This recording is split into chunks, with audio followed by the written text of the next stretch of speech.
All right, ladies and gentlemen, today we are starting to prep for the turbo. I still have to do the fuel pump, so I'm going to try to drop that in. I'll show you how to do that here shortly. And then I'm going to be pulling the front bumper off, pulling the radiator out, and yeah, just start tearing it apart and getting it ready. So just let's go. All right, guys, we are back, and we're going to try to get a fuel pump in the Integra. Okay, so easiest way to do it, from what I remember, pop the hatch, go ahead and pull these seats, and I think they like pop in at an angle or something. Anyway, they come out some way or another, guys. So to get the seats out, you're gonna pull the handle on the top, pop them down, and then down here, right there, there's gonna be these plastic clips. You gotta pop those off, and then that'll let the seat slide over. And when it slides over, then, this is annoying. Once it slides over, then you can pop it out of that side and pop it out of there and throw it there. But see, it's got a little peg right there and a little slider right there. So this is basically just a spacer that keeps the seat spaced in there so it won't pop out of this side. And so once you do that, then you go over, and the other side has the same thing. Let me show you. Right there. So you gotta pop that off, which is kind of a pain in the butt sometimes. Try not to lose it in the process. Well, let's see here. Oh, there it is. Okay, so I got that spacer off. Now I can slide it over and pull it out of there. Once it's out of there, you can pull that back off and flip that to the back. Ugh. So then to get this back seat off, I've got a 10mm right there. So let's get that off.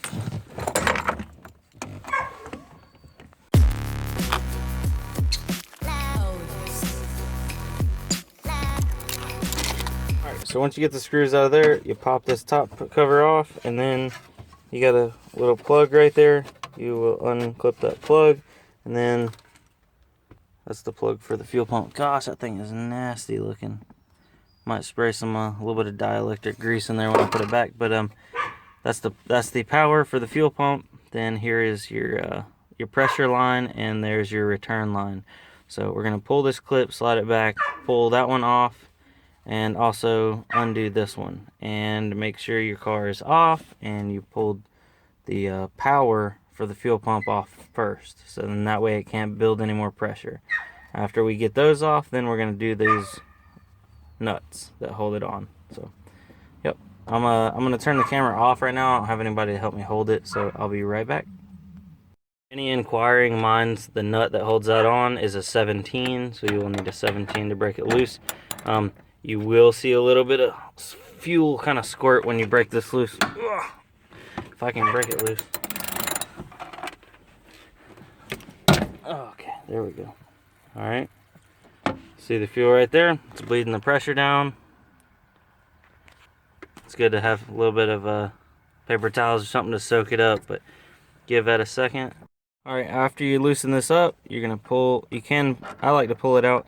Make sure there's a washer on top of this piece, and there's a washer below it. Make sure you don't lose those washers. What I do is just slide it on the banjo bolt, and I'm going to put the banjo bolt over here to the side. And you can see there's definitely some pressure relieving. And yep, there's the washer for the bottom. So we'll just take that, and I'm going to set that over to the side, not to lose it. Right there. If you lose those, it won't seal up, and you'll have a fuel leak and catch on fire and die. Pretty much. So now, after kind of clean that up a little bit,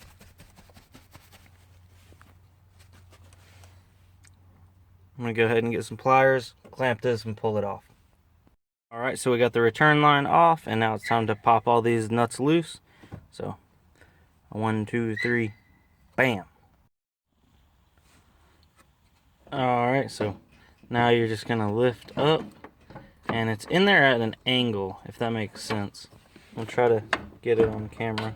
You gotta slide this out of the way. So you gotta kind of cock it, and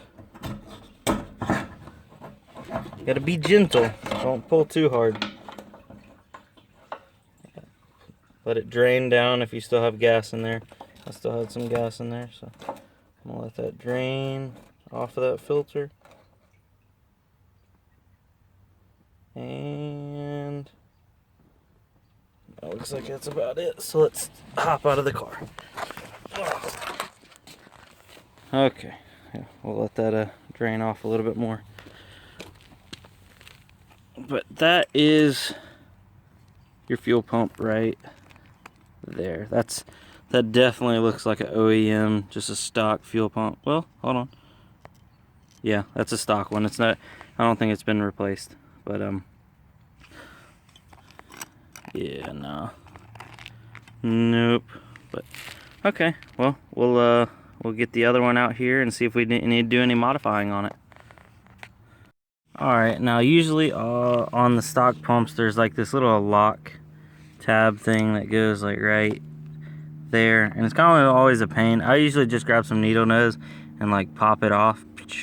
Once it pops off, then you just push this in and slide this up, and boom, your fuel pump is unplugged. Then you'll need to take that clamp, it normally is down here, clamp it, slide it up here, then pry the fuel pump out from the bottom like this, and then just pull it off, and the hose will stay attached to there. And we're gonna reuse that because it looks like, well, no, we're not gonna reuse that. I have a new one. So all right, and let's do that now.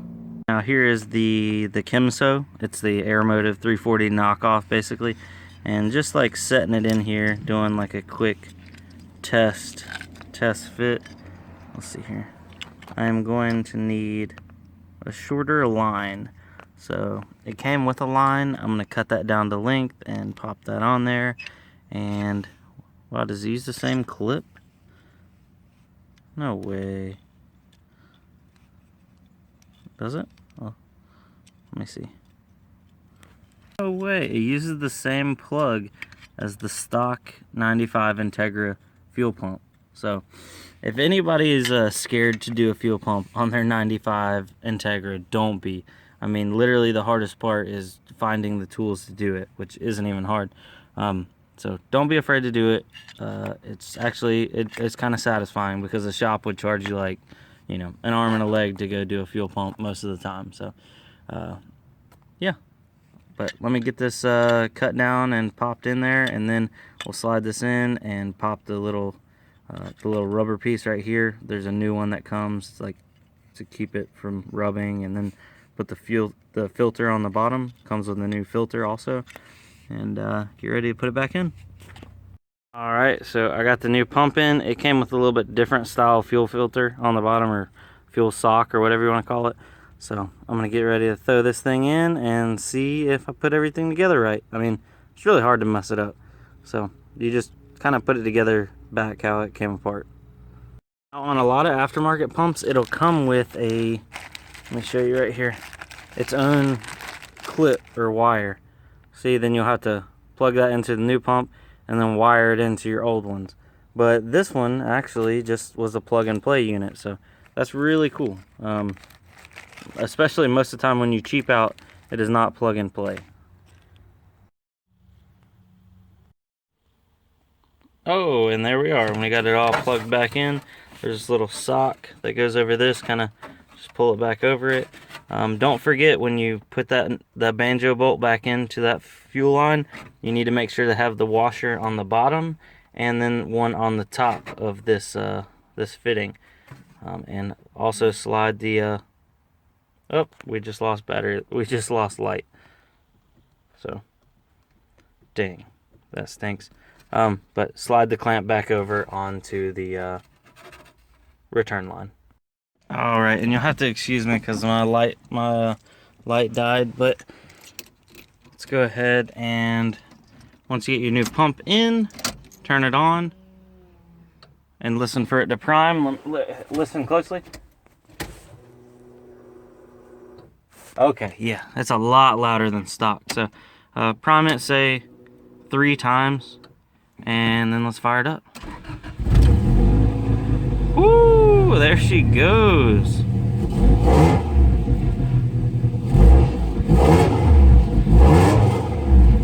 Oh yeah.